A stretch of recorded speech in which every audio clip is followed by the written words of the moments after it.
ህክምና ብቻውን አያኖርም። አንተ ራስህን ሙሉ በሙሉ ኢንቮልቭ ካደረግክ ታካሚው ጋር ታካሚው ላይ የሚፈጠረው እያንዳንዷ ፔን አንተም ላይ ተገልብጣ ትመጣለች። ግንኙነት ከተደረገ በኋላ እርግዝና የመፈጠር ቻንሱ በጣም ዝቅተኛ ከሆነ ምን ያህል ጊዜ ነው መሞከር ያለበት? ምን ያህልስ ነው ራሳቸውን ቼክ ማድረግ ያለባቸው?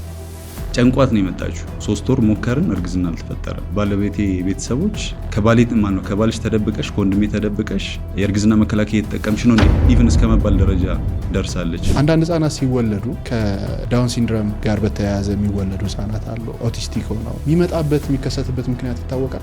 ልጃችሁ እንደዚህ ችግር አለበት፣ ይሄ ሊመጣ የሚችለው በእንደዚህ ምክንያት ነው። ይሄ እናንተ ጥፋት አይደለም፣ የፈጣሪ እርግማንም አይደለም። ጀስ በተፈጥሮ ህጻናት ላይ ሊፈጠር የሚችል ችግር ነው። አንዳንዴ እንደ እርግማን ምናምን አይተውት እኔማ ተረግሜ ነው ምናምን አይደለም። ለምሳሌ እድሜዋ ከ35 ዓመት በላይ ከሆነ እሷ ዘግይታ ስለወለደች ተፈጠረ እና የእሷ ጥፋት ነው ማለት አይደለም።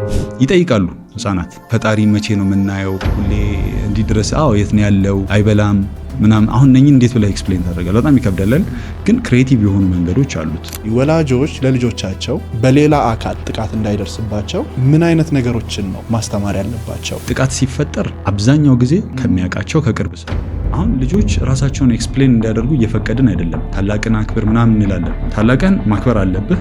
ነገር ግን እንደዚህ ነገር ካደረገ፣ እንደዚህ ከነካ፣ እንደዚህ አሳይን ካለ፣ እንደዚህ ካለ መተለኔ መናገር አለብህ።